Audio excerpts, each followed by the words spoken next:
Hello, how are we doing today? I'm in shambles.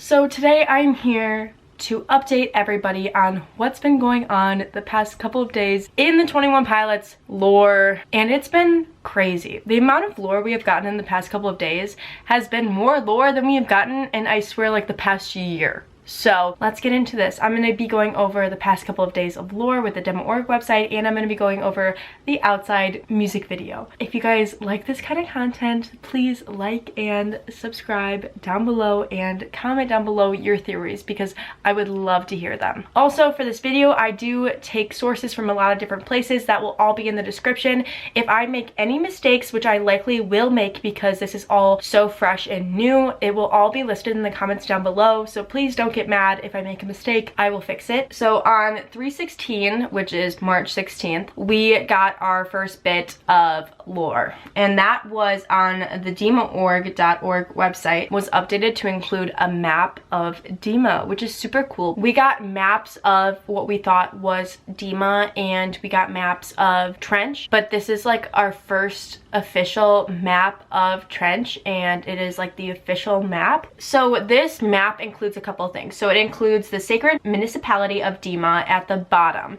and that is basically what we know as Dima. It has the bishop's districts and everything that we know, the towers. Then there's a huge large part of the map on the top, which is what we know as the continent of Trench. And this looks like a brain, and we've seen this imagery before as well. Also noted on the map are two new points that we just saw for the first time. These 2 points are Port Vale and Voldsøy. Voldsøy actually translates in Norwegian to Violence Island. That line, Islands of Violence, actually comes from the song Migraine in this lyric here, and it also has references to Pet Cheetah. So we were all ecstatic when this map came out, and we thought it would have to do with the outside music video. We thought that the boys would be in this new part of the map, the Violence Island or Voldsøy. The next thing was posted on 3/16, so the same day, March 16th, and this was a photo posted to Tyler's Twitter of Tyler and Josh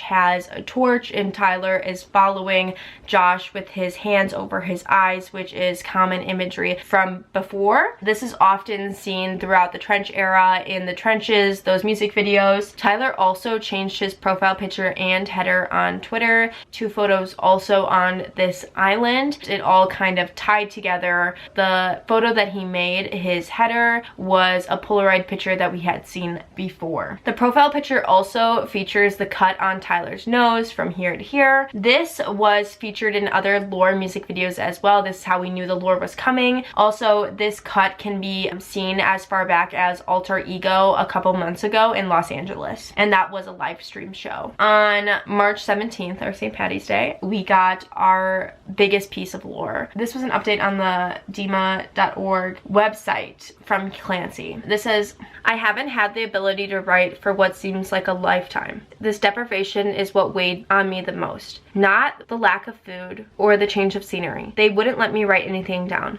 Well, at least not without them present. I remember that day vividly. First, they let me out. Even though the hallway was still gray and drab, the new experience was a shock to my system, significantly different than the usual captivity. I tried to match the rhythm of the nameless guard's footsteps as we echoed down the long corridor. I followed close behind, as if I had no choice. Cold concrete encapsulated us and seemed to cast a spill of synthetic calmness, obedience. We arrived at the blue door. It was an odd contrast to the concrete maze. As I went through the doorway, I found myself at another typical gray demo room. The only difference was to who's waiting for me. 4 of them. 3 of them were unknown to me, but one was clearly Keon's. I knew his voice. They proposed an idea, a television show, or whatever it was. I had no idea I was known outside of my cell, but they informed me that I had garnered notoriety for my schemes and outbursts. They wanted to use my face for the benefit of the city. They handed me a pen, a familiar instrument, yet they must be present when I use it. They wanted to manage my imagination and vision.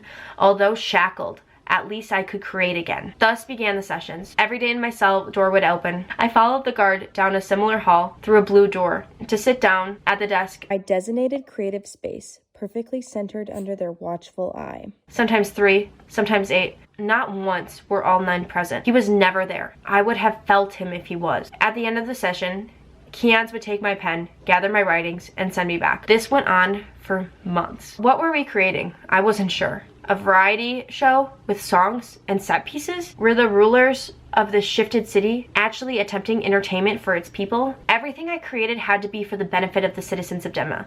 A phrase I heard often. I didn't question them. I was happy to be out of my cell. And putting words to paper, on that final day, I wrote the last line. I was asked to name it. The question caught me off guard. This seemed like a decision they would make. Show day. They dressed me up and asked me to smile. A poor attempt at hiding my sleep deprivation. It was so colorful, as it was compensating for that grayness of the city. It was a blur. Before I knew it, it was over, and I was back in my cell. I can only remember fragments, only blurred hallucinations of color and chaos.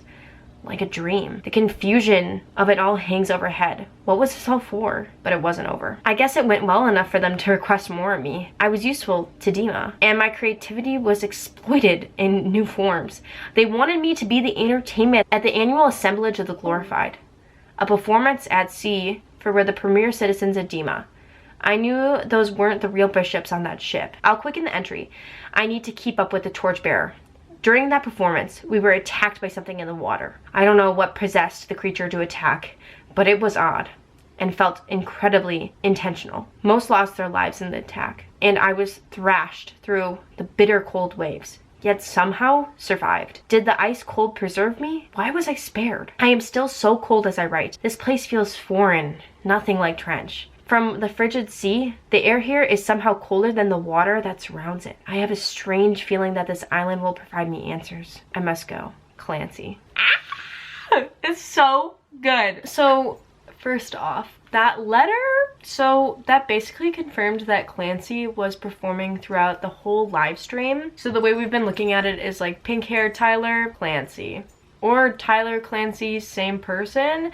That's a little still unsure, but at the moment, that's currently what I think, is that Clancy is a part of Tyler, vice versa. This also confirms that Clancy wrote all of Scaled and Icy, so take that for what you will. We also know that the person that was never present all of the sessions for the writing was Nico, because Clancy can sense Nico and Nico was never there. So that's an interesting part that could have to do with how Nico does inspire a lot of the songs on the previous albums and not Scaled and Icy. So when Clancy was asked to perform at the assemblage of the glorified, hopefully I'm saying that right. Basically this was during the Saturday music video on the submarine. If you want to know more about that, you can just go watch that music video. And we know during that music video that the submarine was attacked and actually Clancy was saved. And Clancy in the letter was like, well, why did I get saved versus everybody else? And there are some theories right now that there's some reason he got saved, but I won't get into that just yet. So basically this ends up with Clancy being like, why am I on this island? Why was I spared? And why was that creature like intentionally trying to kill me and everybody on the ship? Then we wake up this morning and it is March 18th of 2022. Dimma.org updates with a poster, and this poster looks like a ritual and it has horns. So on the top right left corner of this poster, we decoded it to say seize Keons, and then the next part of the poster that we decoded was under the body hanging upside down. It says psychokinesis in Greek, and that also is an anagram for Keon's icy ship. More translation of the writings is seize available vessel at Voldsoy, Eastern Cove, interception, bishop. Glorious gone means available vessel. Bishops control the available vessel. Intercept and seize. They will make you a weapon. And the statues shown in this poster have also been seen multiple times in 21 Pilots lore, that being in the Nico and the Niners music video and also in the visuals from Bandito tour, and I believe Leave the City visuals as well. That leads us to the outside music video. This dropped at 11 a.m. this morning, and I am going to re-watch it with you guys to just go over what happened, because it's kind of wild.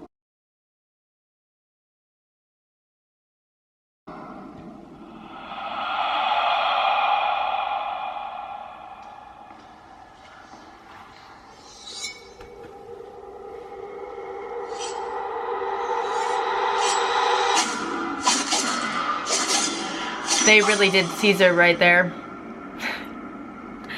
So basically, that is Kian's that has fallen to the floor.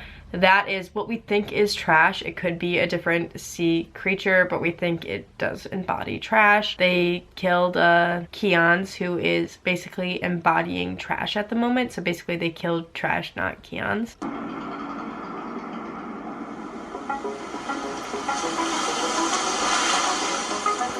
Tyler!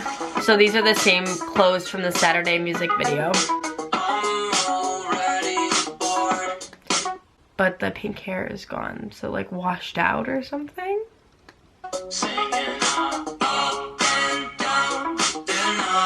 I love how Josh just like threw his hat at him like, come on, you're always wearing a beanie.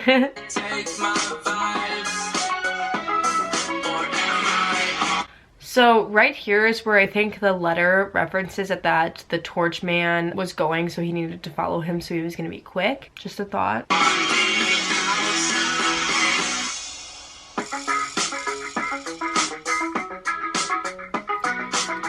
Island of violence, a bunch of traps.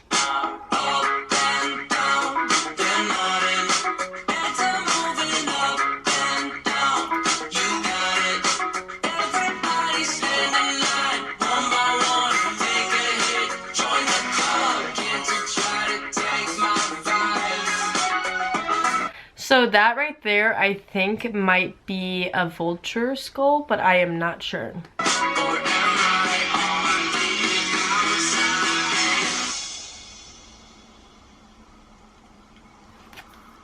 Ned!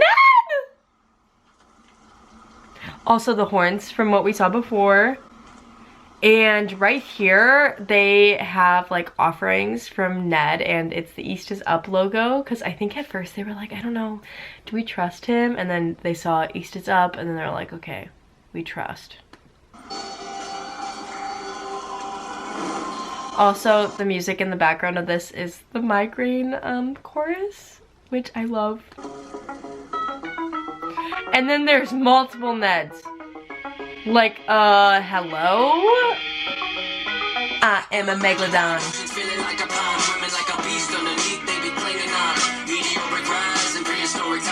Now the meteor is coming.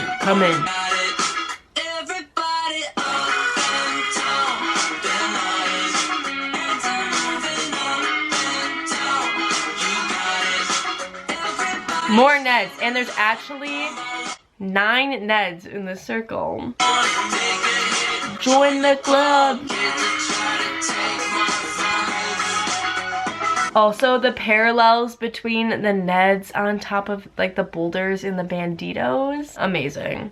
Also, the backpack, I have no idea what's going on with the backpack. People are saying it relates to Goner visuals. I have no clue.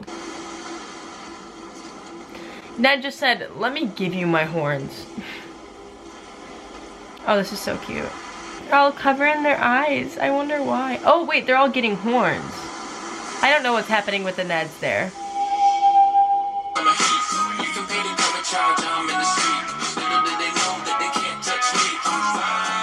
Hey, hey.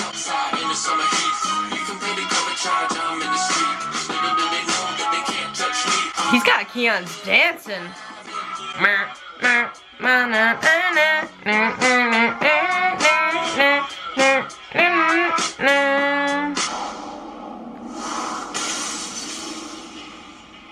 That part is so cool. The destroy it if I want line also right there. Tyler did the ritual and took over Kian's body and was like, let me mess everything up.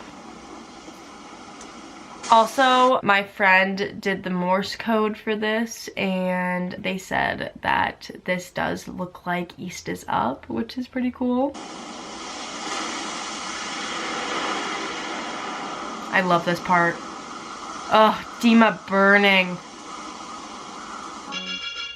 and then it like pans to the two kids from the other music video. You've got to be kidding me. You've literally got to be kidding me.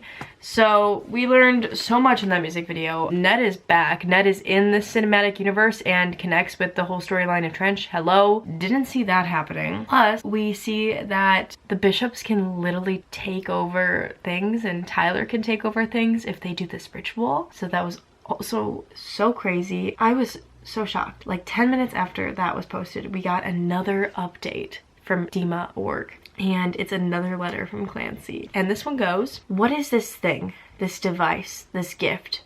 Some sort of neurological connection or expansion? Psychokinetic weapon? This is absurd. Why was this given to me? Why am I the only one that can wield it?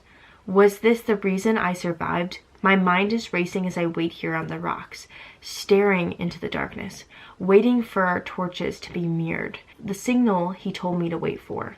It feels oddly familiar, not the spikes in my hand, but the power it harnesses. I felt it before. Is this also the source of the rumors I've heard in the dark corners of the city? Legends of the stories I assumed were myth, inspired by children's nightmares, tales that the bishops would use bodies for.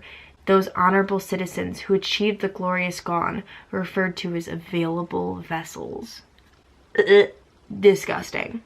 It all begins to make sense. The episodes I would have, the blood red vision, my dreams of flying, the out-of-body account of the rider in the river, the decaying hosts of the television show, the robbed figures that commanded the doomed ship. We had all been seized by the bishops using the same technique. Is this where their power comes from? Are they immortal, or just feeding off the next body, giving their hosts a brief second life? I am in my original life. Why am I available to this control? This whole time I thought I was battling my inner self. Was I actually under assault for something else? Someone else? This small eerie island has made me a weapon. We both believe that we can use it to change the momentum of this war. Now we must return to the mainland where they should be there to receive this. We will destroy and rebuild. Though it's been years since I last spoken with them, I hope they have not lost faith in the Torchbearer's plan. But how could any of this have been planned? Clancy. Hello? Hello? I think it's kind of gross that the bishops are like, let's use dead bodies and go inside them and use them for whatever we want. So basically what Clancy is saying here is the hosts of the show weren't alive. It was listed instead of Carver in their bodies, which is kind of gross. Like, that's really gross, low-key. What? And like, why can Tyler use his power? And like, why were they taking control of his body too during all these parts? Like, what has been going on? And they are saying that they have to believe in the Torchbearer's plan, which I believe is Josh. But I think that might be it. I think that's all the lore we have gotten. I have probably missed out on 1,000 things because there are so many things being said and what's going on, and I cannot keep up. So if you guys have any more lore to add to this, or if I got anything wrong, or whatever you want to add to this, even if you just want to comment on it, comment in the comments below. I would love to hear your opinions and everything. That is it for today. I might film an update video if there's more to come out. Love you guys. Bye. A shadow to despair at me, spirits in the dark.